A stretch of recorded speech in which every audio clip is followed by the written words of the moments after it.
Welcome to RK Updates YouTube channel. So today we are going to discuss about vitamins. In the last class we have discussed about proteins, carbohydrates and fats. So today we are going to discuss vitamins. Vitamins are required by our body in very small quantities. ಈ ವಿಟಮಿನ್ಸ್ಗಳು ನಮ್ಮ ದೇಹಕ್ಕೆ ಬಹಳ ಸಣ್ಣ ಪ್ರಮಾಣದಲ್ಲಿ ಬೇಕಾಗಿರುತ್ತವೆ. Help in keeping our eyes, bones, teeth and gums healthy. ವಿಟಮಿನ್ಸ್ಗಳು ಅಥವಾ ಜೀವಸತ್ವಗಳು ನಮ್ಮ ಕಣ್ಣುಗಳು, ಮೂಳೆಗಳು, ಹಲ್ಲುಗಳು ಮತ್ತು ವಸಡುಗಳ ಆರೋಗ್ಯಕರ ಇರುವುದಕ್ಕೆ ಈ ಜೀವಸತ್ವಗಳು ಬಹಳ ಮುಖ್ಯವಾಗಿರುತ್ತವೆ. The food item which retain vitamins are called protective food. ಜೀವಸತ್ವಗಳ ಅತಿ ಹೆಚ್ಚು ಯಾವ ಫುಡ್ಡಲ್ಲಿ ಇರುತ್ತಲ್ಲ ಆ ಫುಡ್ಡಿಗೆ ನಾವೇನಂತೀವಿ ಅಂದರೆ ಪ್ರೊಟೆಕ್ಟಿವ್ ಫುಡ್, ದಟ್ ಈಸ್ ರಕ್ಷಣಾತ್ಮಕ ಆಹಾರ ಅಂತ ನಾವು ಕರಿತೀವಿ. As they protect our body from disease and keep us healthy. ಯಾಕೆ ಅಂದರೆ ಅವು ನಮಗೆ ಇತರೆ ಯಾವುದೇ ರೋಗ ಮತ್ತು ಸೋಂಕುಗಳಿಂದ ರಕ್ಷಣೆ ನೀಡುತ್ತವೆ ಮತ್ತು ನಮಗೆ ಸದೃಢವಾಗಿ ಇಡುವುದಕ್ಕೆ ಸಹಾಯವಾಗಿರುತ್ತವೆ. ಅದಕ್ಕೆ ನಾವು ವಿಟಮಿನ್ಸ್ಗಳನ್ನು ರಕ್ಷಣಾತ್ಮಕ ಆಹಾರ ಅಂತ ನಾವು ಕರಿತೀವಿ. ವಿಟಮಿನ್ಸ್ ಅಲ್ಲಿ ನೋಡಿದಾಗ ಎರಡು ಟೈಪ್ ಇದೆ, that is fat soluble and water soluble vitamins. ಅಂದ್ರೆ ಕೊಬ್ಬಿನಲ್ಲಿ ಕರಗುವ ಜೀವಸತ್ವಗಳು ಮತ್ತು ನೀರಿನಲ್ಲಿ ಕರಗುವ ಜೀವಸತ್ವಗಳನ್ನು ಎರಡು ವಿಧಗಳಲ್ಲಿ ನಾವು ವಿಂಗಡಣೆ ಮಾಡ್ತೀವಿ. ಸೊ ಮೊದಲನೇದಾಗಿ fat soluble vitamins. Fat soluble ನೀರಿನಲ್ಲಿ ಕರಗುವ ಜೀವಸತ್ವಗಳು ಯಾವ್ಯಾವ ಅಂತ ನೋಡಿದಾಗ that is vitamin A, D, E ಮತ್ತು ಕೆ. ಇವು ನೀರಿನಲ್ಲಿ ಕರಗುವಂತಹ ಜೀವಸತ್ವಗಳಾಗಿವೆ. So that is vitamin A, D, E, K stored in fat tissues of our body and are used only when body needs them. Our body prepares vitamin D in the presence of sunlight. ಅಂದರೆ ಈ vitamin A, D, E ಮತ್ತು K ಅದಾವಲ್ಲ, ಇವು ಏನಾಗುತ್ತೆ ಅಂದರೆ ನಮ್ಮ ದೇಹದ ಕೊಬ್ಬಿನ ಭಾಗದಲ್ಲಿ ಸಂಗ್ರಹಣೆ ಆಗ್ತಾವ. ಮತ್ತು ಈ ಜೀವಸತ್ವಗಳು ನಮಗೆ ಯಾವಾಗ ಬೇಕಲ್ಲ ಆವಾಗ ನಮ್ಮ ದೇಹ ಅವುಗಳನ್ನು ಬಳಸಿಕೊಳ್ಳುತ್ತದೆ. So our body prepares vitamin D in the presence of sunlight. ಹಾಗಾಗಿ ವಿಟಮಿನ್ ಡಿ ಏನಿದೆಯಲ್ಲ ನಮ್ಮ ದೇಹದಲ್ಲಿ ಉತ್ಪತ್ತಿಯಾಗುವಂಥ ಒಂದು ಜೀವಸತ್ವವಾಗಿದ್ದು ಇದು ಸೂರ್ಯನ ಬೆಳಕಿನಿಂದ ನಮ್ಮ ದೇಹದಲ್ಲಿ ಉತ್ಪತ್ತಿ ಅಥವಾ ಪ್ರಿಪೇರ್ ಆಗುತ್ತದೆ. ಸೊ ನೆಕ್ಸ್ಟ್ ಬಂದಾಗ ವಾಟರ್ ಸಾಲ್ಯುಬಲ್ ವಿಟಮಿನ್ಸ್, ನೀರಿನಲ್ಲಿ ಕರಗುವಂಥ ಜೀವಸತ್ವಗಳನ್ನು ನೋಡಿದಾಗ ದಟ್ ಈಸ್ ಬಿ ಕಾಂಪ್ಲೆಕ್ಸ್ ಅಂತ ಹೇಳ್ತೀವಲ್ಲ, ವಿಟಮಿನ್ ಬಿ ಕಾಂಪ್ಲೆಕ್ಸ್ ಮತ್ತು ವಿಟಮಿನ್ ಸಿ, ಇವು ಎರಡು ಬಿ ಮತ್ತು ಸಿ ಏನದಾವಲ್ಲ ಇವು ಎರಡು ವಿಟಮಿನ್ಗಳು ನಮ್ಮ ದೇಹದಲ್ಲಿ ಕರಗುವಂತಹ ಜೀವಸತ್ವಗಳು ಅಥವಾ ವಿಟಮಿನ್ಸ್ಗಳು ಅಂತ ಹೇಳ್ತೀವಿ. That is B1, B2, B3, B6, B12 and folic acid together known as vitamin B complex and vitamin C. ಅಂದರೆ ವಿಟಮಿನ್ ಬಿ ಕಾಂಪ್ಲೆಕ್ಸ್ ಅಂದರೆ ಏನಾಗುತ್ತೆ, ಅದು ವಿಟಮಿನ್ ಬಿಗಳ ಸರಣಿಯಾಗಿದೆ. That is B1, B2, B3, B6, B12 and folic acid. ಇವೆಲ್ಲ vitamin ಬಿನ ಏನಾಗಿದೆ ಅಂದರೆ ಒಂದು complex ಇದೆ ಅಥವಾ ಒಂದು ಸಂಕೀರ್ಣ ಇದೆ, ಅದಕ್ಕೆ ನಾವು ವಿಟಮಿನ್ ಬಿ ಕಾಂಪ್ಲೆಕ್ಸ್ ಅಂತ ಹೇಳ್ತೀವಿ. ಅದರ ಜೊತೆಗೆ ವಿಟಮಿನ್ ಸಿ, ಇವೆರಡು ನೀರಿನಲ್ಲಿ ಕರಗುವಂಥ ಜೀವಸತ್ವಗಳಾಗಿವೆ. Since water soluble vitamins are not stored in body, these needs to regularly supplied through the food like citrus fruit, spinach and other leafy vegetables etc. So ಏನಾಗುತ್ತೆ ಅಂದರೆ ಈ ನೀರಿನಲ್ಲಿ ಕರಗುವಂಥ ಜೀವಸತ್ವಗಳು ಬಿ ಮತ್ತು ಸಿ ನಾವು ಏನು ಮಾಡಬೇಕಂದ್ರೆ ಇವು ನಮ್ಮ ದೇಹದಲ್ಲಿ ಶೇಖರಣೆ ಆಗಂಗಿಲ್ಲ. ಅದಕ್ಕೆ ಕಾರಣ ಏನಂದರೆ ನಾವು ವಿಟಮಿನ್ ಬಿ ಮತ್ತು ಸಿ ಹೇಗೆ ನಾವು ಸೇವನೆ ಮಾಡ್ತೇವಲ್ಲ ಅವು ಹಾಗೆ ನೀರಿನಲ್ಲಿ ಕರಗೋಗ್ತವೆ. ಅದಕ್ಕೆ ನಾವು ಏನು ಮಾಡಬೇಕಂತೆ ಇವು ವಿಟಮಿನ್ ಬಿ ಮತ್ತು ಸಿಗಳನ್ನು ಮೇಲೆ ನಾವು ಆಹಾರದೊಂದಿಗೆ ಸೇವನೆ ಮಾಡುವಂಥ ಅಗತ್ಯ ಇರುತ್ತದೆ. ಸೊ ಈ ವಿಟಮಿನ್ ಬಿ ಮತ್ತು ಸಿ ಯಾವ್ಯಾವ ತರಕಾರಿಗಳಲ್ಲಿ ಅಥವಾ ಯಾವ್ಯಾವ ಮೂಲಗಳಲ್ಲಿ ಅತಿ ಹೆಚ್ಚು ಸಿಗುತ್ತೆ ಅಂದರೆ ಸಿಟ್ರಸ್ ಹಣ್ಣುಗಳು, ಸಿಟ್ರಸ್ ಅಂದರೆ ಈ ಹುಳಿ ಹಣ್ಣು ಅಂತೀವಲ್ಲ ಆ ಹುಳಿ ಹಣ್ಣುಗಳಲ್ಲಿ, ಪಾಲಕಲ್ಲಿ ಮತ್ತು ಇತರೆ ಹಸಿರು ಎಲೆ ತರಕಾರಿಗಳಲ್ಲಿ ನಮಗೇನಾಗುತ್ತೆ ಅಂದರೆ ಇದು ಬಿ ಮತ್ತು ಸಿ ಜೀವಸತ್ವಗಳು ಅತಿಯಾಗಿ ದೊರೆಯುತ್ತವೆ. Lack of vitamins in the body causes deficiency diseases. ನಮ್ಮ ದೇಹದಲ್ಲಿ ಜೀವಸತ್ವಗಳ ಕೊರತೆಯಿಂದ ನಮ್ಮ ದೇಹಕ್ಕೆ ಏನಾಗುತ್ತೆ ಅಂದರೆ 16 ಕಾಯಿಲೆಗಳು ಬರುತ್ತವೆ. ಅವಕ್ಕೆ ಏನಂತೇವೆ ಅಂದರೆ ಕೊರತೆ ಡಿಸೀಸ್ ಅಂತ ಹೇಳ್ತೀವಿ. ಯಾವ್ಯಾವ ಡಿಸೀಸ್ ಬರ್ತಾವೆ ಇಲ್ಲಿ ನೋಡಿದ್ರೆ vitamin and functions of vitamins ಅಂದರೆ ಯಾವ ವಿಟಮಿನ್ ನಮ್ಮ ದೇಹದಲ್ಲಿ ಯಾವ ರೀತಿ ಕಾರ್ಯ ಮಾಡುತ್ತದೆ ಅಂತ ನೋಡುತ್ತಾಯಿದ್ರೆ ವಿಟಮಿನ್ ಎ ಏನು ಮಾಡ್ತಾ ಇದ್ರೆ keeps I and skin healthy. ಕಣ್ಣುಗಳು ಮತ್ತು ಚರ್ಮಗಳನ್ನು ಆರೋಗ್ಯಕರವಾಗಿಡುವುದಕ್ಕೆ ನಮಗೆ ವಿಟಮಿನ್ ಎ ಅತಿ ಅವಶ್ಯಕವಾಗಿದೆ. ನೆಕ್ಸ್ಟ್ ವಿಟಮಿನ್ ಬಿ ಅಥವಾ B1 ಅಂತ ಹೇಳ್ತೀವಲ್ಲ, helps body use energy from food we eat. So vitamin B1 ಏನು ಮಾಡುತ್ತೆ ಅಂದರೆ ನಾವು ಸೇವಿಸುವಂಥ ಆಹಾರದಿಂದ ದೇಹಕ್ಕೆ ಶಕ್ತಿಯನ್ನು ಬಳಸುವಂತಹ ಸಹಾಯಕ ಮಾಡೋ ವಿಟಮಿನ್ B1 ಆಗಿದೆ. ವಿಟಮಿನ್ ಸಿ ನೋಡಿದಾಗ help heal wounds, maintains healthy gums, blood vessels and fights infections. So ಈ ವಿಟಮಿನ್ ಸಿ ನಮಗೆ ಏನಕ್ಕೆ ಹೆಲ್ಪ್ ಆಗುತ್ತೆ ಅಂದರೆ ಈ ಸೋಂಕುಗಳ ವಿರುದ್ಧ ಹೋರಾಡುತ್ತದೆ, ಗಾಯಗಳನ್ನು ಗುಣಪಡಿಸಲು ಸಹಕಾರಿಯಾಗಿದೆ, ಆರೋಗ್ಯಕರ ವಸಡುಗಳಿಗೆ ಸಹಕಾರಿಯಾಗಿದೆ ಹಾಗೂ ರಕ್ತನಾಳಗಳನ್ನು ನಿರ್ವಹಿಸುವಲ್ಲಿ ಇದು ವಿಟಮಿನ್ ಸಿ ಅತಿ ಸಹಕಾರಿಯಾಗಿದೆ. ಸೊ ಮುಂದೆ ವಿಟಮಿನ್ ಡಿ ನೋಡಿದಾಗ keeps teeth and bones healthy. ಇದು ವಿಟಮಿನ್ ಡಿ ಏನು ಮಾಡ್ತದೆ ಮತ್ತು ಹಲ್ಲು ಮತ್ತು ಮೂಳೆಗಳಿಗೆ ಆರೋಗ್ಯಕರವಾಗಿಡಲು ಇದು ವಿಟಮಿನ್ ಡಿ ಅತಿ ಹೆಚ್ಚು ಸಹಕಾರಿಯಾಗಿರುತ್ತದೆ. ಸೊ ವಿಟಮಿನ್ ಇ ನೋಡಿದಾಗ maintains healthy skin and hair, slows down ageing, a powerful antioxidant. ಇದು ವಿಟಮಿನ್ ಎ ಅಂದರೆ ಆರೋಗ್ಯಕರ ಚರ್ಮ ಮತ್ತು ಕೂದಲು ಕಾಪಾಡುತ್ತದೆ, ವಯಸ್ಸಾಗುವುದಕ್ಕೇನು ಇದು ನಿಧಾನಗೊಳಿಸುತ್ತದೆ. ನೋಡಿ, ಹುಟ್ಟಿದ ಮೇಲೆ ಎಲ್ಲರಿಗೂ ವಯಸ್ಸಾಗಬೇಕು ಹಾಗಂತಿಲ್ಲ, ಬಟ್ ಇದು ಏನಾಗುತ್ತೆ ಅಂದ್ರೆ ಕೆಲವೊಬ್ಬರು ನೋಡಿ ವಿಟಮಿನ್ಸ್ಗಳು ಕೋತಿದೆ, ಕೆಲವೊಬ್ಬರು ಕಡಿಮೆ ಏಜಲ್ಲಿ ಸ್ವಲ್ಪ ಏಜ್ ಆಗಂಗೆ ಕಾಣುತ್ತಿಲ್ಲ, ಆ ಥರ ಇದು ವಯಸ್ಸಾಗುವುದನ್ನು ಇದು ನಿಧಾನಗೊಳಿಸ್ತದೆ ಅಷ್ಟೇ. ಮತ್ತೆ ಶಕ್ತಿಯುತವಾದ ಉತ್ಕರ್ಷಣ ನಿರೋಧಕವಾಗಿದೆ, ಅಂದ್ರೆ ಇದು ಆಕ್ಸಿಡೆಂಟ್ ಮತ್ತು ಆಂಟಿ ಆಕ್ಸಿಡೆಂಟ್ ಅಲ್ಲ, ಇದು ವಿಟಮಿನ್ ಏನಂದ್ರೆ ಆಂಟಿ ಆಕ್ಸಿಡೆಂಟ್ ಆಗಿ ಕಾರ್ಯನಿರ್ವಹಿಸುತ್ತದೆ. ನೆಕ್ಸ್ಟ್ ನೋಡಿದಾಗ ವಿಟಮಿನ್ ಕೆ ಏನಕ್ಕೆ ಸಹಕಾರಿಯಾಗಿದೆ ಅಂತ ಹೇಳಿದ್ರೆ an important factor in blood clotting, bone healing and body repair. So ಈ ವಿಟಮಿನ್ ಕೆ ಏನಕ್ಕೆ ಸಹಕಾರಿಯಾಗಿದೆ ಅಂದ್ರೆ ರಕ್ತ ಹೆಪ್ಪುಗಟ್ಟುವಿಕೆ, ಮೂಳೆ ಚಿಕಿತ್ಸೆ ಮತ್ತು ದೇಹದ ದುರಸ್ತಿಗೆ ಪ್ರಮುಖ ಅಂಶವಾಗಿ ಇದು ವಿಟಮಿನ್ ಕೆ ಕಾರ್ಯನಿರ್ವಹಿಸುತ್ತದೆ. ಸೊ ಇಲ್ಲಿ ವಿಟಮಿನ್ಸ್ ಅಥವಾ ಮಿನರಲ್ಸ್ ಮತ್ತು ಅವುಗಳಿಂದ ಕೊರತೆಯಿಂದ ಬರುವಂತ ರೋಗಗಳು ಮತ್ತೆ ಅದರ ರೋಗದ ಯಾವ್ಯಾವ ಗುಣಲಕ್ಷಣಗಳನ್ನು ನೋಡಿದಾಗ, ಸೊ ವಿಟಮಿನ್ ಎ ಕೊರತೆಯಿಂದ ಏನು ಆಗುತ್ತಿದೆ ಅಂದ್ರೆ ಲಾಸ್ ಆಫ್ ವಿಷನ್, ನಮಗೆ ಇರುಳುಗುರುಳುತನ ಬರುತ್ತೆ ಅಂತ ನಾವು ಹೇಳ್ತೀವಿ. ಸೊ ಈ ವಿಟಮಿನ್ ಎ ಕೊರತೆಯಿಂದ ಬರುವಂತ ಈ ಲಾಸ್ ವಿಷನ್ ಇಂದ ಯಾವ್ಯಾವ ಗುಣಲಕ್ಷಣ ಅಂದ್ರೆ ಪೂವರ್ ವಿಷನ್, ಅಂದ್ರೆ ನಮ್ಗೆ ಕರೆಕ್ಟ್ ಆಗಿ ಕಾಣಂಗಿಲ್ಲ, ಸೊ ಅತಿ ಮಂದವಾದ ಕಾಣುತ್ತದೆ. Loss of vision in darkness, ಕತ್ತಲಲ್ಲಿ ಏನು ಕಾಣುವಂತಿಲ್ಲ, ದಟ್ ಈಸ್ ನೈಟ್ ಬ್ಲೈಂಡ್ನೆಸ್ ಅಥವಾ ಇರುಳುಗರುಳುತನ ಅಂತ ಹೇಳ್ತೀವಿ. Sometimes complete loss of vision, ಕೆಲವೊಮ್ಮೆ ಏನಾಗುತ್ತೆ ಅಂದ್ರೆ ನಮ್ಮ ವಿಷನ್ ಕಂಪ್ಲೀಟ್ ಆಗಿ ಕಳೆದುಕೊಳ್ಳುವಂತಹ ಪರಿಸ್ಥಿತಿ ಕೂಡ ಇಲ್ಲಿ ಒದಗಿ ಬರುತ್ತದೆ. ಸೊ ವಿಟಮಿನ್ ಬಿ1 ನೋಡಿದಾಗ ವಿಟಮಿನ್ ಬಿ ನಿಂದ ಯಾವ ಬೇರೆ ಬೇರೆ ರೋಗ ಬರುತ್ತದೆ. ಸೊ ಈ ಬೇರೆ ಬೇರೆ ರೋಗದ ಲಕ್ಷಣಗಳು ನೋಡಿದಾಗ weakens muscle, very little energy to work, ಅಂದ್ರೆ ನಮ್ಮ ಸ್ನಾಯುಗಳನ್ನು ದುರ್ಬಲಗೊಳಿಸುತ್ತದೆ ಮತ್ತು ಅತಿ ಕಡಿಮೆ ಮೀನ್ಸ್ ಒಟ್ಟು ನಮಗೆ ಎನರ್ಜಿ ಇಲ್ದಂಗೆ ಆಗ್ಬಿಡುತ್ತೆ, ಯಾರಿಂದ ವಿಟಮಿನ್ ಬಿ ಕೊರತೆಯಿಂದ. ಸೊ ಇಲ್ಲಿ ನೋಡಿ, ಏಜ್ ಆದವರಿಗೆ ಸ್ವಲ್ಪ ವಿಟಮಿನ್ ಬಿ ಕಾಂಪ್ಲೆಕ್ಸ್ ಟ್ಯಾಬ್ಲೆಟ್ ಕೊಡ್ತೀವಿ, ಯಾವಾಗಾದ್ರೂ ಫೀವರ್ ಬಂದಾಗ ವಿಟಮಿನ್ಸ್ ಬಿ ಕೊಡೋಕೆ ರೀಸನ್ ಅಂದ್ರೆ ಅದು ನಮ್ಮ ದೇಹಕ್ಕೆ ಏನಾಗುತ್ತೆ ಸ್ವಲ್ಪ ಕೆಲಸ ಮಾಡೋಕ್ಕಾಗಲಿ ಅಥವಾ ನಮಗೆ ಎನರ್ಜಿ ಕೊಡುವಂತ ಇದು ವಿಟಮಿನ್ ಬಿ ಆಗಿದೆ. ಹಾಗೂ ವಿಟಮಿನ್ ಸಿ ಕೊರತೆಯಿಂದ ಬರುವ ರೋಗ ಅಂದ್ರೆ ಸ್ಕರ್ವಿ ರೋಗ ಬರುತ್ತದೆ. ಸೊ ಈ ಸ್ಕರ್ವಿ ರೋಗದ ಗುಣಲಕ್ಷಣಗಳು ಎಂದರೆ ಗಮ್ಸ್ ಬ್ಲೀಡಿಂಗ್, ಅಂದ್ರೆ ನಮ್ಮ ಗಮ್ಸ್ ಇರ್ತಾವಲ್ಲ ವಸುಡುಗಳಿಂದ ಏನಾಗುತ್ತೆ ಅಂದ್ರೆ ರಕ್ತ ಹೊರಗೆ ಬರುತ್ತದೆ ಅಥವಾ ರಕ್ತಸ್ರಾವ ಆಗುತ್ತದೆ.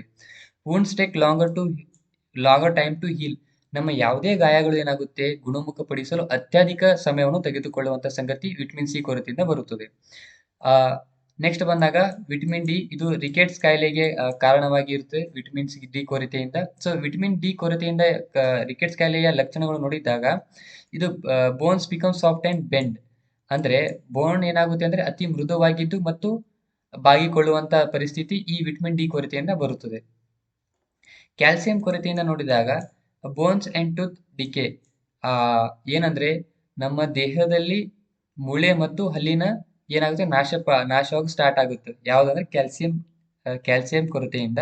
So weak bones and tooth decay ಅಂದ್ರೆ ದುರ್ಬಲ ಮೂಳೆಗಳು ಮತ್ತು ನಮ್ಮ ಹಲ್ಲಿನ ವಿನಾಶ ಆಗೋಕ್ಕೆ ಸ್ಟಾರ್ಟ್ ಆಗುತ್ತೆ, ಎಲ್ಲಿಂದ ಅಂದ್ರೆ ಈ ಕ್ಯಾಲ್ಸಿಯಂ ಕೊರತೆಯಿಂದ. ನೆಕ್ಸ್ಟ್ ಅಯೋಡಿನ್ ಕೊರತೆಯಿಂದ ಸರಳ ಗೈಟರ್ ಆಗಿದೆ. ಸರಳ ಗೈಟರ್ ಲಕ್ಷಣಗಳು ನೋಡಿದಾಗ glands in the neck appear swollen ಅಂದ್ರೆ ಉಬ್ಬಿಕೊಳ್ಳುವಂತಹ, ನಮ್ಮ ಗಂಟಲೇನಾಗುತ್ತೆ ಉಬ್ಬಿಕೊಳ್ಳುವಂತೆ ಕಾಣುವಂತೆ, ಇದು ಸರಳ ಗೈಟರ್ನ ಒಂದು ಗುಣಲಕ್ಷಣವಾಗಿದ್ದು. ಮೆಂಟಲ್ ಡಿಸಾಬಿಲಿಟಿ ಇನ್ ಚಿಲ್ಡ್ರನ್ಸ್, ಚಿಕ್ಕ ಮಕ್ಕಳಲ್ಲಿ ನೋಡಿದಾಗ ಅವ್ರಿಗೆ ಏನು ಸ್ವಲ್ಪ ಮೆಂಟಲ್ ಡಿಸಾರ್ಡರ್ ಅಂದ್ರೆ ಮೆಂಟಲಿ ಸ್ವಲ್ಪ ಸ್ಟೇಬಲ್ ಇರಂಗಿಲ್ಲ. ಸೊ ಇದು ಅಯೋಡಿನ್ ಕೊರತೆಯಿಂದ ಅವರಿಗೆ ಬರುವಂತ ಇದು ರೋಗವಾಗಿದೆ. ನೆಕ್ಸ್ಟ್ ಐರನ್ ಕೊರತೆ ಏನಾಗುತ್ತೆ ಅನಿಮಿಯಾ ಆಗುತ್ತಿದೆ, ಇದು ಒಂದು ವೀಕ್ನೆಸ್ ಕಾಯಿಲೆ ಆಗಿದೆ. ಅನಿಮಿಯಾ ಅದಕ್ಕೆ ಅನಿಮಿಯಾ ಅಂದ್ರೆ ಬ್ಲಡ್ ಬರುವ ಕ್ಯಾನ್ಸರ್ಗೆ ನಾವು ಅನಿಮಿಯಾ ಅಂತೀವಿ, ಇದು ಐರನ್ ಕೊರತೆಯಿಂದ ಬರುವಂತಹ ಕಾಯಿಲೆ ಆಗಿದೆ. ನೆಕ್ಸ್ಟ್ ನೋಡಿದಾಗ ವಿಟಮಿನ್ಸ್ ಇಲ್ಲಿ ವರ್ಗೀಕರಣ ಮಾಡಿದೀವಲ್ಲ, that is water soluble and fat soluble, ಮತ್ತು ಯಾವ್ಯಾವ ವಿಟಮಿನ್ಸ್ಗೆ ಏನೇನಂತ ಕರೀತಾರೆ ಸೈಂಟಿಫಿಕ್ ನೇಮ್ ಮೇಲೆ ಪ್ರಶ್ನೆ ಆಗಿದೆ. ಸೊ ಇಲ್ಲಿ ಶಾರ್ಟ್ ಅಲ್ಲಿ ನೋಡಿದಾಗ water soluble vitamins are B complex and non B complex. That is water soluble vitamins ನೋಡಿದಾಗ ಒಂದು ಬಿ ಮತ್ತು ಸಿ ನಾವು ವಾಟರ್ ಸಾಲ್ಯುಬಲ್ ಅಥವಾ ನೀರಿನಲ್ಲಿ ಕರಗುವಂತ ಜೀವಸತ್ವಗಳು ಅಂತ ಹೇಳ್ತೀವಿ. ಫ್ಯಾಟ್ ಸಾಲ್ಯುಬಲ್ ವಿಟಮಿನ್ಸ್ ನೋಡಿದಾಗ ಎ, ಡಿ, ಇ ಮತ್ತು ಕೆ ಏನದಾವಲ್ಲ ಇವು ಅದು ಕೊಬ್ಬಿನಲ್ಲಿ ಕರಗುವಂತಹ ವಿಟಮಿನ್ಸ್ ಗಳಾಗಿವೆ. ಸೊ ಇವು ನೀರಿನಲ್ಲಿ ಕರಗುವಂತ ಇದಿಲ್ಲ. ಸೊ ವಿಟಮಿನ್ ಎಗೆ ನಾವು ಇಂಗ್ಲಿಷ್ ಸೈಂಟಿಫಿಕ್ ಆಗಲಿ ರೆಟಿನಾಲ್ ಅಂತೀವಿ, ಅಥವಾ ರೆಟಿನಾಲ್ ಅಥವಾ ರೆಟಿನೋಯಿಕ್ ಆಸಿಡ್ ಅನ್ನುವಂತಹ ಸೈಂಟಿಫಿಕ್ ನೇಮ್ ಇಂದ ವಿಟಮಿನ್ ಎ ಅನ್ನು ಕರಿತೀವಿ. ಸೊ ವಿಟಮಿನ್ ಡಿ ಅನ್ನ ಕ್ಯಾಲ್ಸಿಫೆರಾಲ್ ಅಥವಾ ಎರ್ಗೋ ಕ್ಯಾಲ್ಸಿಫೆರಾಲ್ ಅನ್ನುವಂತ ಹೆಸರಿಂದ ವಿಟಮಿನ್ ಡಿ ಅನ್ನು ಕರೆಯುತ್ತಾರೆ. ವಿಟಮಿನ್ ಇ ನೋಡಿದಾಗ ಇದು ಟೋಕೋಫೆರಾಲ್ ಅನ್ನುವಂತಹ ಒಂದು ಸೈಂಟಿಫಿಕ್ ನೇಮ್ ಇಂದ ಕರೆಯುತ್ತಾರೆ. ಸೊ ವಿಟಮಿನ್ ಕೆ ನೋಡಿದಾಗ ಫೆಲೋಕ್ವಿನೋನ್ಸ್ ಮತ್ತು ಮಿನಾಕ್ವಿನೋನ್ಸ್ ಅನ್ನುವಂತ ಎರಡು ಸೈಂಟಿಫಿಕ್ ನೇಮ್ ಇಂದ ಈ ವಿಟಮಿನ್ ಕೆ ಅನ್ನು ಕರಿತೀವಿ. ನೆಕ್ಸ್ಟ್ ಈ ಕಡೆ ವಾಟರ್ ಸಾಲ್ಯುಬಲ್ ವಿಟಮಿನ್ಸ್ ನೋಡಿದಾಗ ಬಿ ನಲ್ಲಿ ಒಟ್ಟು 9 ವಿಟಮಿನ್ಸ್ ಗಳು ಸೇರ್ಕೊಂಡು ವಿಟಮಿನ್ ಬಿ ಕಾಂಪ್ಲೆಕ್ಸ್ ಅಂತ ಹೇಳ್ತೀವಿ. ಸೊ ಇನ್ನೊಂದು ಯಾವ್ದ್ರೆ vitamin C. So vitamin B ನೋಡಿದಾಗ ವಿಟಮಿನ್ ಬಿ ಯಲ್ಲಿ ಟೋಟಲ್ ಮತ್ತೆ ಇನ್ನ 3 ಟೈಪ್ಸ್ ಇದ್ವಿ. ಒಂದು energy releasing, that is haemopoietic vitamins and other ಇನ್ನಿತರ ಇದು ವಿಟಮಿನ್ಸ್ ಗಳು ಹೇಳ್ತೀವಿ. ಬಟ್ ಒಟ್ಟು ಟೋಟಲಿ ವಿಟಮಿನ್ ಬಿ ಏನಕ್ಕಂದ್ರೆ ನಮಗೆ ಎನರ್ಜಿ ಕೊಡಲು ಅತಿ ಅವಶ್ಯಕವಾಗಿದೆ. ಸೊ ಬಿ1 ಥಯಾಮಿನ್, ಬಿ2 ಅಂದ್ರೆ ರೈಬೋಫ್ಲೋವಿನ್, ಬಿ5 ಅಂದ್ರೆ ನಿಯಾಸಿನ್, ಬಿ7 ಅಂದ್ರೆ ಬಯೋಟಿನ್ ಮತ್ತು ಬಿ3 ಅಂದ್ರೆ ಪ್ಯಾಂಥೋನಿಕ್ ಆಸಿಡ್ ಮತ್ತು ಈ ಲಿಪೋಯಿಕ್ ಆಸಿಡ್ ಅನ್ನುವಂತ ವಿಟಮಿನ್ ಬಿ ಕಾಂಪ್ಲೆಕ್ಸ್ ನಲ್ಲಿ ಬರುವಂತಹ ವಿಟಮಿನ್ ಗಳಾಗಿವೆ. ಸೊ ಇನ್ನೊಂದು ನೋಡಿದಾಗ ವಿಟಮಿನ್ ಬಿ9 ಅಂದ್ರೆ ಫಾಲಿಕ್ ಆಸಿಡ್ ಮತ್ತು ವಿಟಮಿನ್ ಬಿ12 ಅಂದ್ರೆ ಕೋವಲ್ಮಿನ್ ಅನ್ನುವಂತಹ ಒಂದು ವಿಟಮಿನ್ ಗಳಾಗಿವೆ. ಇವು ಸೈಂಟಿಫಿಕ್ ನೇಮ್ ತುಂಬಾ ಇಂಪಾರ್ಟೆಂಟ್, ನೆನಪಿರ್ಲಿ. ಮತ್ತು ವಿಟಮಿನ್ ಸಿ ಗೆ ನಾವು ಅಸ್ಕಾರ್ಬಿಕ್ ಆಸಿಡ್ ಅಂತ ಕರಿತೀವಿ. ವಿಟಮಿನ್ ಸಿ ಗೆ ನಾವು ಅಸ್ಕಾರ್ಬಿಕ್ ಆಸಿಡ್ ಅಂತ ಕರಿತೀವಿ. ನೆಕ್ಸ್ಟ್ ಉಳಿದಿದ್ದು ವಿಟಮಿನ್ ಬಿ6 ಗೆ ನಾವು ಪ್ಯಾರಿಡಾಕ್ಸಿನ್ ಅಂತ ಕರಿತೀವಿ. ಸೊ ಈ ವಿಟಮಿನ್ಸ್ ಮತ್ತು ಅವುಗಳ ಸೈಂಟಿಫಿಕ್ ನೇಮ್ ಇದೆ. ನಾವು ವಿಟಮಿನ್ಸ್ ಗಳನ್ನು ನೋಡಿದ್ರೆ ವಿಟಮಿನ್ಸ್ ನಮಗೆ ಯಾಕೆ ಬೇಕು? ವಿಟಮಿನ್ ನಮಗೆ ದೇಹಕ್ಕೆ ಅತಿ ಕಡಿಮೆ ಪ್ರಮಾಣದಲ್ಲಿ ಬೇಕಾಗಿರುವಂತಹ ಒಂದು ಆಹಾರ ಪದಾರ್ಥದಲ್ಲಿ ಕಾಣುವಂತಹ ಜೀವಸತ್ವಗಳಾಗಿವೆ. ಈ ಜೀವಸತ್ವಗಳ ಕೊರತೆಯಿಂದ ನಮಗೆ ಬರುವಂತಹ ರೋಗಗಳು ಮತ್ತು ಜೀವಸತ್ವ ಏನಕ್ಕೆ ಹೆಲ್ಪ್ ಆಗುತ್ತೆ ಅಂತ ನಾವು ನೋಡಿದ್ದೀವಿ. ಸೊ ಅವುಗಳ ಸೈಂಟಿಫಿಕ್ ಅನ್ನ ನೋಡಿದ್ವಿ.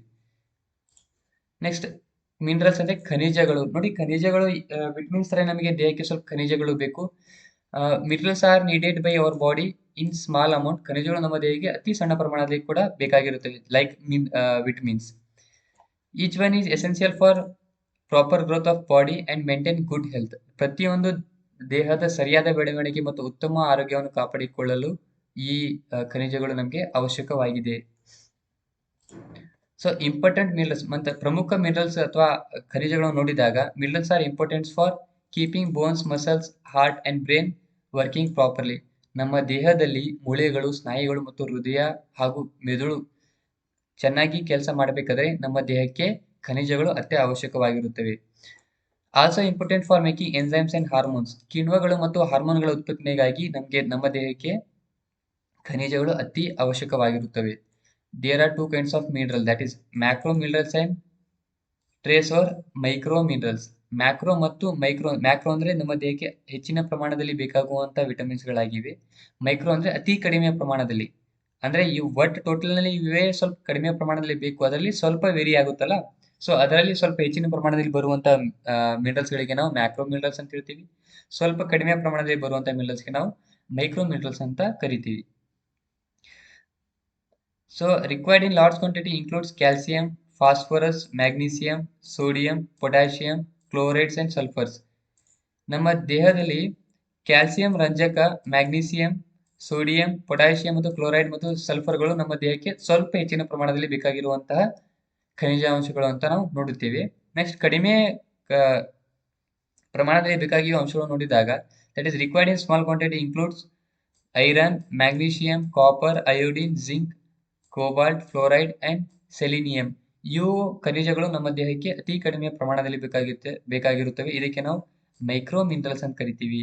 ನಮ್ಮ ಸ್ವಲ್ಪ ಬಾಡಿಯಲ್ಲಿ ಸ್ವಲ್ಪ ಹೆಚ್ಚು ಪ್ರಮಾಣದಲ್ಲಿ ಬೇಕಾಗುವಂತಹ ಮಿನರಲ್ಸ್ಗೆ ನಾವು ಮ್ಯಾಕ್ರೋ ಮಿನರಲ್ಸ್ ಅಂತ ಕರಿತೀವಿ.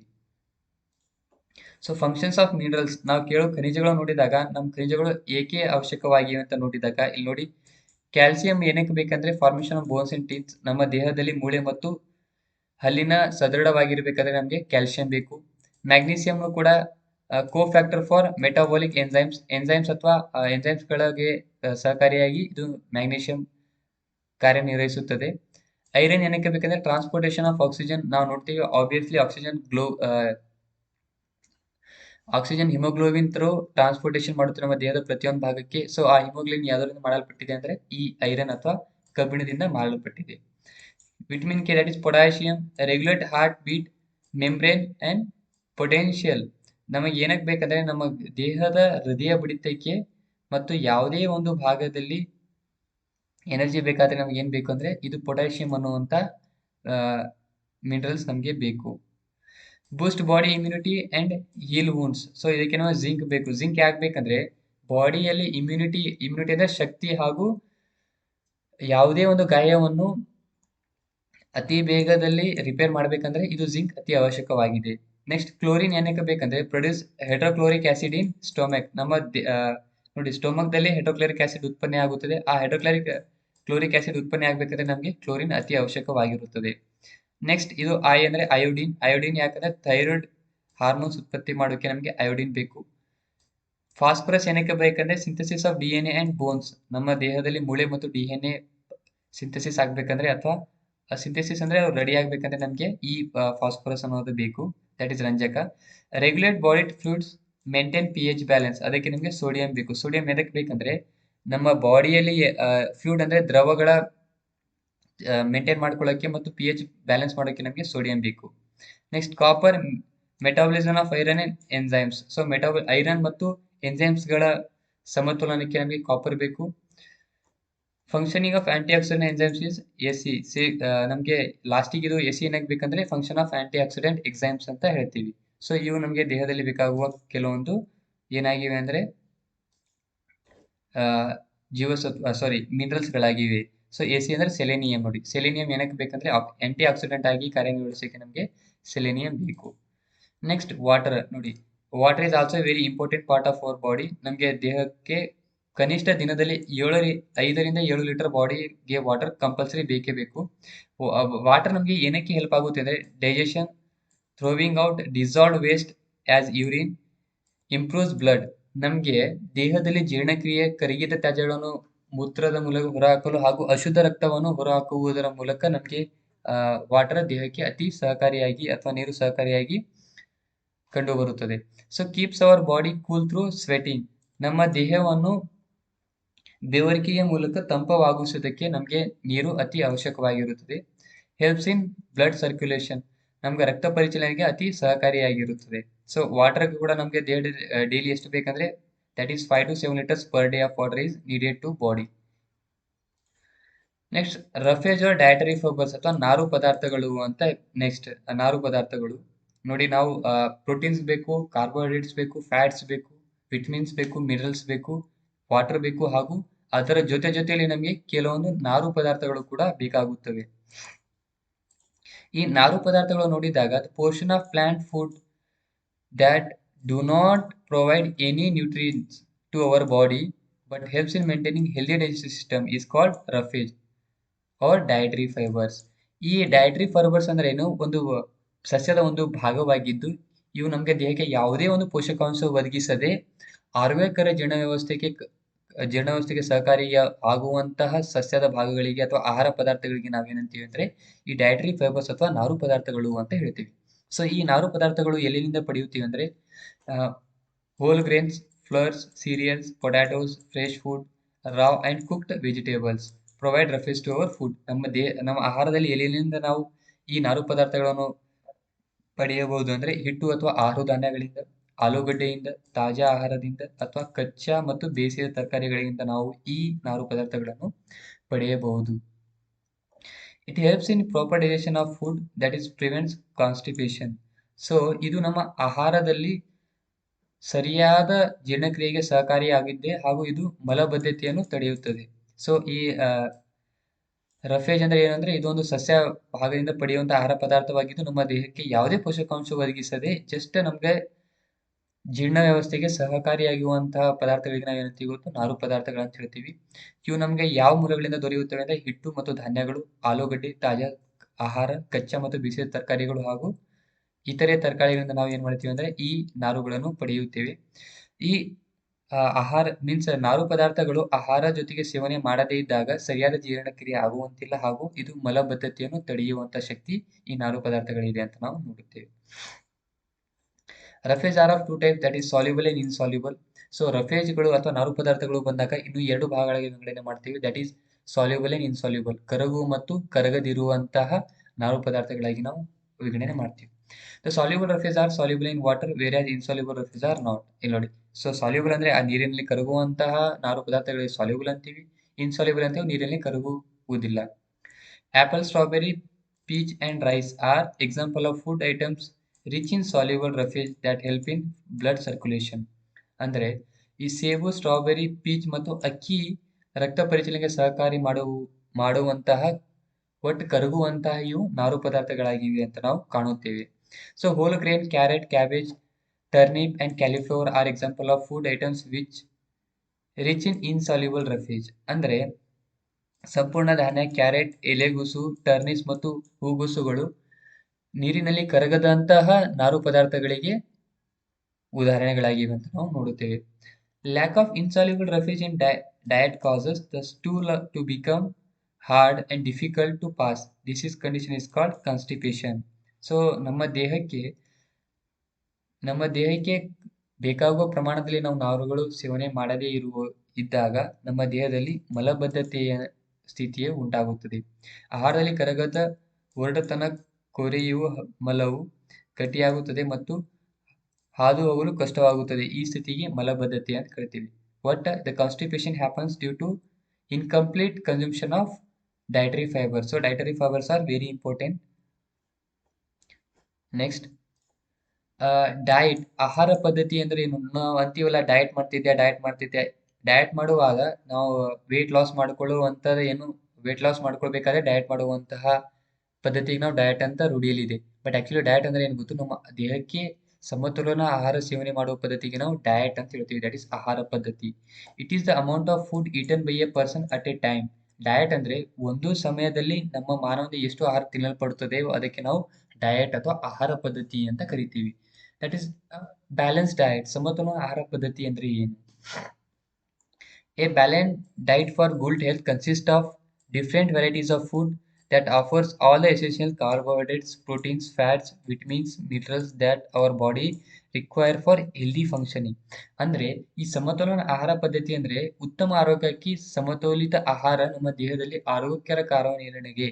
ನಮ್ಮ ದೇಹ ಕರೆಕ್ಟಾಗಿ ಕೆಲಸ ಮಾಡಬೇಕಾದ್ರೆ ಎಲ್ಲ ಕಾರ್ಬೋಹೈಡ್ರೇಟ್, ಪ್ರೋಟೀನ್ಸ್, ಕೊಬ್ಬು, ವಿಟಮಿನ್ಸ್, ಖನಿಜಗಳನ್ನು ಒದಗಿಸಿಕೊಡುವಂತಹ ಒಂದು ಆಹಾರ ಪದ್ಧತಿಗೆ ನಾವೇಂತೀವಿ ಅಂದ್ರೆ ಸಮತೋಲನ ಆಹಾರ ಪದ್ಧತಿ. ನೋಡಿ, ನಮ್ಮ ಬಾಡಿ ಕೆಲಸ ಮಾಡಬೇಕಂದ್ರೆ first of all protein, carbohydrates, fats, vitamins, minerals and water and dietary fibres ಎಲ್ಲ ಬೇಕು. ಎಲ್ಲ ಒಳಗೊಂಡಂತಹ ಆಹಾರಕ್ಕೆ ನಾವು ಏನಂತೀವಿ ಅಂದ್ರೆ ಬ್ಯಾಲೆನ್ಸ್ ಡೈಟ್ ಅಥವಾ ಸಮತೋಲನ ಆಹಾರ ಪದ್ಧತಿ ಅಂತ ಹೇಳ್ತೀವಿ. ಸೊ ಆಹಾರ ಪದ್ಧತಿ ಅಂದ್ರೆ ಒಬ್ಬ ಮನುಷ್ಯ ಒಂದು ಸಮಯದಲ್ಲಿ ತಿನ್ನುವಂತ ಆಹಾರಕ್ಕೆ ನಾವು ಆಹಾರ ಪದ್ಧತಿ ಅಂತ ಹೇಳ್ತೀವಿ. ಬ್ಯಾಲೆನ್ಸ್ ಡೈಟ್ ಅಂದ್ರೆ ತಾನು ಸೇವನೆ ಮಾಡಿರುವಂತಹ ಆಹಾರದಲ್ಲಿ protein, carbohydrates, vitamins, fats, minerals and roughage ಇರುವಂತಹ ಆಹಾರಕ್ಕೆ ನಾವು ಏನಂತೀವಿ ಬ್ಯಾಲೆನ್ಸ್ ಡೈಟ್ ಅಂತ ಹೇಳ್ತೀವಿ. ಒಟ್ಟಿನಲ್ಲಿ ಶಾರ್ಟ್ ಅಲ್ಲಿ ಹೇಳಬೇಕಾದ್ರೆ balance diet is nothing but ನಮಗೆ ದೇಹಕ್ಕೆ ಬೇಕಾಗುವಂತ ಎಲ್ಲಾ ಪದಾರ್ಥಗಳು ನಾವು ಸೇವನೆ ಮಾಡುವಂತ ಎಲ್ಲಾ ಪದಾರ್ಥ ಅಂದ್ರೆ ಎಲ್ಲ ಅಲ್ಲ, ನಮ್ಮ ದೇಹಕ್ಕೆ ನೀಡಿರುವಂತಹ ವಿಟಮಿನ್ಸ್, ಪ್ರೋಟೀನ್ಸ್, ಕಾರ್ಬೋಹೈಡ್ರೇಟ್ಸ್ ಒಳಗೊಂಡಿರುವಂತಹ ಆಹಾರಕ್ಕೆ ನಾವು ಬ್ಯಾಲೆನ್ಸ್ ಡೈಟ್ ಅಂತ ಹೇಳ್ತೀವಿ. So balance diet contains foods from following groups. ನಮ್ಮ ಆಹಾರದ ಮೀನ್ಸ್ ಬ್ಯಾಲೆನ್ಸ್ ಡೈಟ್ ಅಥವಾ ಸಮತೋಲನ ಆಹಾರ ಪದ್ಧತಿಯಲ್ಲಿ ಎಲ್ಲಿಂದ ಬರುತ್ತೆ ಆ ಆಹಾರ ಅಂದ್ರೆ fruits, vegetables, dairy, grains and proteins. ಹಣ್ಣುಗಳು, ತರಕಾರಿಗಳು, ಡೈರಿ, ಧಾನ್ಯ ಮತ್ತು ಪ್ರೋಟೀನ್ಗಳಿಂದ ನಾವು ಈ ಬ್ಯಾಲೆನ್ಸ್ ಡೈಟ್ ಅಥವಾ ಸಮತೋಲನ ಆಹಾರ ಪದ್ಧತಿಯನ್ನು ಮಾಡುತ್ತೇವೆ. ಸೊ ನಾವು ಈ ಬ್ಯಾಲೆನ್ಸ್ ಡೈಟ್ ಇಂದ ಆಗುವಂತಹ ಲಾಭಾಂಶಗಳನ್ನು ನೋಡಿದಾಗ ಗ್ರೋತ್ ಅಂಡ್ ಡೆವಲಪ್ಮೆಂಟ್, ನಮ್ಮ ದೇಹದ ಬೆಳವಣಿಗೆ ಮತ್ತು ಅಭಿವೃದ್ಧಿಗೆ ಅತಿ ಸಹಕಾರಿಯಾಗಿದೆ. ವೇಟ್ ಕಂಟ್ರೋಲ್, ತೂಕ ನಿಯಂತ್ರಣದಲ್ಲಿಡುತ್ತದೆ. ಸಪ್ಲೈಸ್ ಎನರ್ಜಿ, ಶಕ್ತಿಯನ್ನು ಪೂರೈಸುತ್ತದೆ. ಬಿಲ್ಡ್ಸ್ ಇಮ್ಯುನಿಟಿ, ನಿರೋಧಕ ಶಕ್ತಿಯನ್ನು ನಿರ್ಮಿಸುತ್ತದೆ. ಇಂಪ್ರೂವ್ಸ್ ಮೆಂಟಲ್ ವೆಲ್ಬೀಯಿಂಗ್, ಮಾನಸಿಕ ಯೋಗಕ್ಷೇಮವನ್ನು ಸುಧಾರಿಸುವಲ್ಲಿ ಈ ಸಮತೋಲನ ಆಹಾರ ಪದ್ಧತಿ ಅತಿ ಸಹಕಾರಿಯಾಗುತ್ತದೆ. A balance diet must include food items from the following food groups. ಒಂದು ಸಮತೋಲಿತ ಆಹಾರ ಪದ್ಧತಿ ಅಂದ್ರೆ ಈ ಕೆಳಗಿನ ಗ್ರೂಪ್ಗಳಿಂದ ಆಹಾರ ಒಳಗೊಂಡಿರುತ್ತದೆ. ನೋಡೋಣ ಯಾವ್ಯಾವ್ದು ಅಂದ್ರೆ ಸ್ವಲ್ಪ ಫಸ್ಟ್ ಆಗಿ ಮಿಲ್ಕ್ ಗ್ರೂಪ್. ಸೊ ಹಾಲಿನ ಉತ್ಪನ್ನಗಳು ನೋಡಿದಾಗ milk and milk products. So ಹಾಲು ಗ್ರೂಪ್ ಅಲ್ಲಿ ನೋಡಿದಾಗ ದಟ್ ಇಸ್ ಮಿಲ್ಕ್ ಗ್ರೂಪ್ ಅಲ್ಲಿ ನೋಡಿದಾಗ ಹಾಲು ಮತ್ತು ಹಾಲಿನ ಉತ್ಪನ್ನಗಳು ನಾವು ಸೇವನೆ ಮಾಡುತ್ತೀವಿ. ಸೊ ಮೀಟ್ ಗ್ರೂಪ್ ಅಂದಾಗ ಸೊ ನಾವು ಮಾಂಸ ನೋಡಿದಾಗ ದಟ್ ಇಸ್ ನಾನ್ ವೆಜ್ ನೋಡಿದಾಗ ಚಿಕನ್, ಫಿಶ್ ಮತ್ತು ಲ್ಯಾಮ್ ಅಂದ್ರೆ ಇದು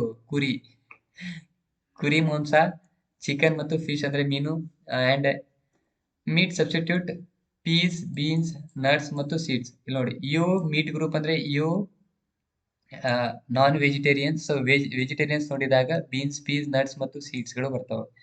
next fruits and vegetable group.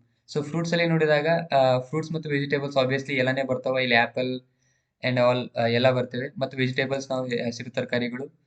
Next grain ನೋಡಿದಾಗ includes breads and serials. Breads ಮತ್ತು ಸೀರಿಯಲ್ಸ್ ಅಂದ್ರೆ ಇವು ಆಹಾರ ಬೇಳೆ ಪದಾರ್ಥಗಳು ಅಂತೀವಲ್ಲ, ಅವೆಲ್ಲ ಇವು ಗ್ರೇನ್ ಗ್ರೂಪ್ ಅಲ್ಲಿ ಬರ್ತಾವೆ. ಅಕ್ಕಿ, ಗೋಧಿ, ಬೇಳೆಕಾಳುಗಳು. ನೆಕ್ಸ್ಟ್ ಡಿಫಿಷಿಯನ್ಸಿ ಡಿಸೀಸ್, ಕೊರತೆ ರೋಗಗಳು. That is food versus nutrients. Lac of carbohydrates, proteins, vitamins or minerals in the diet can cause diseases. Diseases that are caused due to lack of nutrients in the diet are called dietary deficiency diseases. ಅಂದರೆ ನಮ್ಮ ಆಹಾರದಲ್ಲಿ carbohydrate, protein, vitamin ಅಥವಾ ಖನಿಜಗಳ ಕೊರತೆಯಿಂದ ಉಂಟಾಗುವ ರೋಗಗಳೇ ಉಂಟಾಗಲು ಕಾರಣವಾಗುತ್ತವೆ.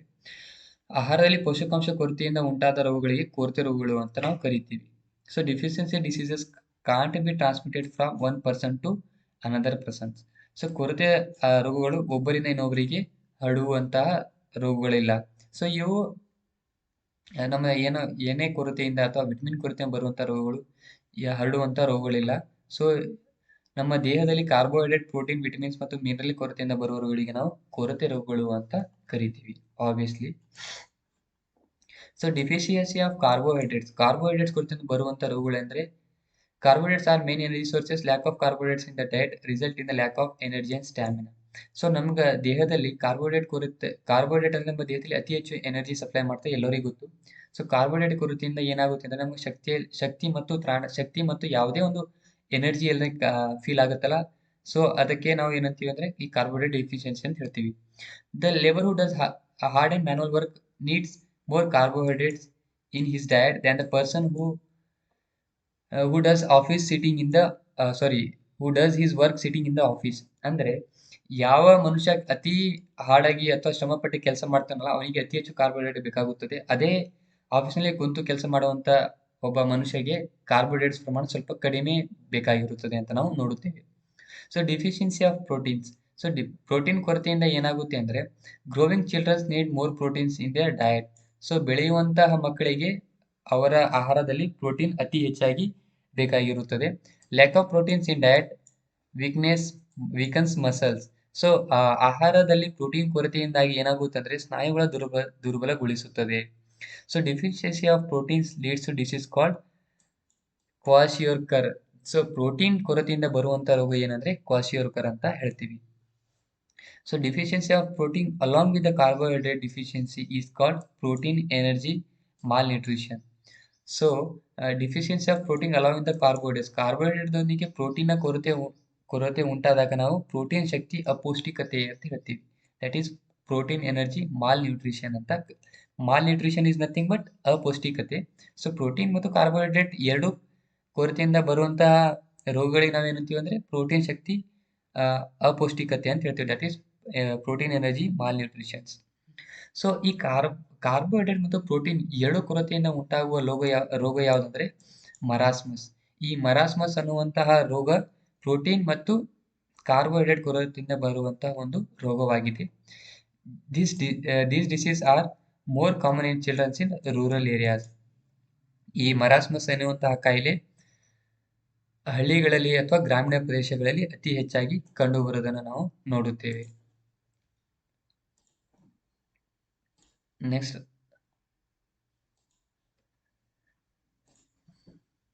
ನಾವು already ಇದು ನೋಡಿದ್ದೀವಿ. ಸೊ ಮೀನ್ಸ್ ವಿಟಮಿನ್ಸ್ ಕೊರತೆಯಿಂದ ಬರುವಂತಹ ರೋಗಗಳು ನಾವು ಈಗಲೇ ನೋಡಿದ್ದೀವಿ. ಸೊ ಈ deficiency of water in the body. So ನಮ್ಮ ದೇಹದಲ್ಲಿ ನೀರಿನ ಕೊರತೆ ಉಂಟಾದಾಗ ಆಗುವಂತಹ ಲಕ್ಷಣಗಳು ನೋಡಿದಾಗ water is very essential for proper function of a body. Excess loss of water from the body leads to conditions called dehydration.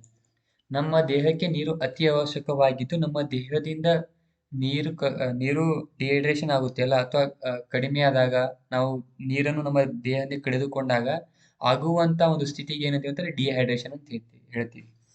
So dehydration causes loss of salts leads to weakness in the body. So ನೀರಿನ ಕಳೆದುಕೊಳ್ಳುವುದರಿಂದ ನೋಡಿ, dehydration ಏನಾಗುತ್ತೆ ಅಂದ್ರೆ ನಮ್ಮ ದೇಹದಲ್ಲಿ salt ಅಥವಾ salt ಅಂದರೆ ಇದು ಉಪ್ಪಿನಾಂಶ ಕಡಿಮೆ ಆಗುತ್ತದೆ and leads to weakness of on the body. So ನಮ್ಮ ದೇಹ ದುರ್ಬಲಗೊಳ್ಳಕ್ಕೆ ಪ್ರಾರಂಭವಾಗುತ್ತದೆ. Oral rehydration solution, that is ORS, can given to the patients to recover from the dehydration. So ನಮಗೆ ಡಿಹೈಡ್ರೇಷನ್ ಆದಾಗ ನಾವು ಏನು ಬಳಕೆ ಮಾಡ್ತೀವಿ ಅಂದರೆ ORS ಅನ್ನ ಸೇವನೆ ಮಾಡುವುದರ ಮೂಲಕ ನಾವು ಡಿಹೈಡ್ರೇಷನ್ ಅನ್ನ ಅಥವಾ ಡಿಹೈಡ್ರೇಟರ್ ಆಗಿರುವಂತಹ ಮನುಷ್ಯನನ್ನ ನಾವು ಗುಣಪಡಿಸಬಹುದು. It is available free of cost at primary health center. It can also be made at home by mixing 8 teaspoon of sugar, 1 teaspoon of salt in 1 liter of clean drinking water. ಅಂದರೆ ಈ ORS primary means ಪ್ರಾಥಮಿಕ ಆರೋಗ್ಯ ಕೇಂದ್ರಗಳಿಗೆ ಉಚಿತವಾಗಿ ದೊರೆಯುತ್ತದೆ. ಅದಲ್ಲದೆ ನಾವು ಈ ORS ಮನೆಯಲ್ಲೂ ಕೂಡ ಮಾಡ್ಕೋಬಹುದು. ಹೇಗೆ ಮಾಡೋದಂದ್ರೆ 8 ಟೀ ಸ್ಪೂನ್ ಆಫ್ ಶುಗರ್, 8 ಚಮಚಗಳು ಸಕ್ಕರೆಯನ್ನು ಹಾಕಿ 1 ಚಮಚ ಸಾಲ್ಟ್ ಹಾಕಿ 1 ಲೀಟರ್ನಲ್ಲಿ ಮಿಕ್ಸ್ ಮಾಡಿದಾಗ ನಮಗೆ ಏನು ಸಿಗುತ್ತೆ ಅಂದರೆ ಇದು ORS ಈಸಿಯಾಗಿ ನಾವು ಮನೆಯಲ್ಲಿ ಕೂಡ ತಯಾರಿಸಬಹುದು. ವಾಟರ್ ಡಿಫಿಷಿಯನ್ಸಿ ಮೇ ಕಾಸ್, ವಾಟರ್ ಡಿಫಿಷಿಯನ್ಸಿ ನೀರಿನ ಕೊರತೆಯಿಂದ ನಮ್ಮ ಬಾಡಿಗೆ ಏನೇನಾಗುತ್ತೆ ಅಂದರೆ ಹೆಡ್ಯಾಕ್ಸ್ ಆ್ಯಂಡ್ ಲೈಟ್ ಹೆಡೆಡ್ನೆಸ್. ಸೊ ತಲೆನೋವು ಮತ್ತು ಲಘು ತಲೆ ತಿರುಗುವಿಕೆ ನಾವು ಏನು ಮಾಡ್ತೀವಿ ಅಂದರೆ ಈ ನೀರಿನ ಕೊರತೆಯಿಂದ ಉಂಟಾಗುತ್ತದೆ. ಬ್ಯಾಡ್ ಬ್ರೀತ್, ಡ್ರೈ ಮೌತ್, ಕೆಟ್ಟ ಉಸಿರು ಮತ್ತು ಒಣ ಬಾಯಿ ಆಗುವುದು ಇದು ನೀರಿನ ಕೊರತೆಯಿಂದ ಉಂಟಾಗುವಂಥ ಸಿಂಪ್ಟಮ್ಸ್ ಅಂತ ಹೇಳ್ತೀವಿ. Constipation and other digestive disease, ಮಲಬದ್ಧತೆ ಮತ್ತು ಇತರೆ ಜೀರ್ಣಕಾರಿ ಸಮಸ್ಯೆಗಳು ಕೂಡ ಈ ನೀರಿನ ಕೊರತೆಯಿಂದ ಉಂಟಾಗುತ್ತವೆ. ಫ್ಯಾಟಿಗ್ ಅಂಡ್ ಲೆಥರ್ಜಿ, ಆಯಾಸ ಮತ್ತು ಆಲಸ್ಯ. ಸೊ ಆಯಾಸ ಮತ್ತು ಆಲಸ್ಯ ಆಗೋ ಕಾರಣ ಏನಂದ್ರೆ ಈ ನೀರಿನ ಕೊರತೆ ಅಂತ ನಾವು ಹೇಳ್ತೀವಿ. ಜಾಯಿಂಟ್ ಅಂಡ್ ಮಸಲ್ ಪೇನ್ಸ್, ಕೀಲು ಮತ್ತು ಸ್ನಾಯು ನೋವುಗಳು ಕೂಡ ಈ ನೀರಿನ ಕೊರತೆಯಿಂದ ಉಂಟಾಗುವಂಥದ್ದನ್ನು ನಾವು ಕಾಣುತ್ತೇವೆ. ಸೊ ಇದು ಇಲ್ಲಿಗೆ ಸೆಕೆಂಡ್ ಚಾಪ್ಟರ್ ಮುಗೀತು. ಆಕ್ಚುಲಿ 6th ಸ್ಟ್ಯಾಂಡರ್ಡ್ ಅಲ್ಲಿ ವೆರಿ ಬೇಸಿಕ್ ಕೊಟ್ಟಿರ್ತಾರೆ, ಜಸ್ಟ್ ಕಾನ್ಸೆಪ್ಟ್ ಅಷ್ಟೇ ಇರುತ್ತೆ. ಸೊ ಮುಂದೆ ಹೋದಾಗ ಆ ಕಾನ್ಸೆಪ್ಟ್ ಡೀಪ್ ಆಗಿ ಹೋಗುತ್ತೆ. ಸೊ ನಾವು ಪ್ರೋಟೀನ್ ಅಷ್ಟೇ ನೋಡಿದ್ವಿ. ಪ್ರೋಟೀನ್ಸ್ ಅಲ್ಲಿ ಮತ್ತೆ ಟೈಪ್ಸ್ ಇರ್ತಾವೆ, that is conjugated and non conjugated proteins ಅಂತ ಹೇಳ್ತೀವಿ. ನೆಕ್ಸ್ಟ್ ಕಾರ್ಬೋಹೈಡ್ರೇಟ್ಸ್ ನೋಡಿದಾಗ ಸ್ಯಾಕ್ರೈಡ್, ಮೊನೋಸ್ಯಾಕ್ರೈಡ್, ಒಲಿಗೋಸ್ಯಾಕ್ರೈಡ್ ಮತ್ತು ಡೈಸ್ಯಾಕ್ರೈಡ್ ಅಂತ ನೋಡ್ತೀವಿ. ಫ್ಯಾಟ್ಸ್ ನೋಡಿದಾಗ ಸ್ಯಾಚುರೇಟೆಡ್ ಅಂಡ್ ಅನ್ಸ್ಯಾಚುರೇಟೆಡ್ ಫ್ಯಾಟ್ಸ್ ನೋಡ್ತೀವಿ. ಸೊ ಇದೆಲ್ಲ ಡೀಪ್ ಆಗಿ ಹೋಗಿದಾಗ ಹೆಚ್ಚಿನ ತರಗತಿಯಲ್ಲಿ ಮುಂದೆ ಹೋದಾಗ ಅತಿ ಹೆಚ್ಚಾಗಿ ನಾವು ಒಂದು ವಿಷಯದ ಬಗ್ಗೆ ಅಧ್ಯಯನ ಮಾಡುತ್ತೇವೆ. ಸೊ ಫಸ್ಟ್ ಸ್ಟಾರ್ಟಿಂಗ್ 6ನೇ ತರಗತಿಯಿಂದ ಓದಿದಾಗ ನಮಗೆ ಕಾನ್ಸೆಪ್ಟ್ ಕ್ಲಿಯರ್ ಆದರೆ ನಾವು ಮುಂದೆ ಈಸಿಯಾಗಿ ಓದ್ಬೋದಾಗಿ ನೋಡ್ಬೋದು. ಸೊ ನಿಮಗೆ ನಮ್ಮ ವಿಡಿಯೋ ಇಷ್ಟ ಆದರೆ ಲೈಕ್ ಮಾಡಿ, ಶೇರ್ ಮಾಡಿ, ಹಾಗೂ ನಮ್ಮ ಟೆಲಿಗ್ರಾಮ್ ಚಾನಲ್ RK ಅಪ್ಡೇಟ್ಸ್ಗೆ ಜಾಯ್ನ್ ಆಗಿ. ಆಲ್ರೆಡಿ ಟೆಲಿಗ್ರಾಮ್ ಲಿಂಕ್ ಡಿಸ್ಕ್ರಿಪ್ಷನ್ಲಿ ಕೊಡಲಾಗಿದೆ. ಸೊ ಲಿಂಕನ್ನು ಕ್ಲಿಕ್ ಮಾಡಿ ನಮ್ಮ ಟೆಲಿಗ್ರಾಮ್ ಚಾನಲ್ ಜಾಯ್ನ್ ಆಗಿ. ಹಾಗೆ ಹೀಗೆ ಇತರ ನೋಟ್ಸ್ಗಳು ಹಾಗೂ ಅಪ್ಡೇಟ್ಸ್ಗಳನ್ನು ನೀವು ಒಂದೇ ಪ್ಲಾಟ್ಫಾರ್ಮ್ನಲ್ಲಿ ಪಡೆಯುವಂಥ ವ್ಯವಸ್ಥೆ ಆಗಿರುತ್ತದೆ. ಧನ್ಯವಾದಗಳು.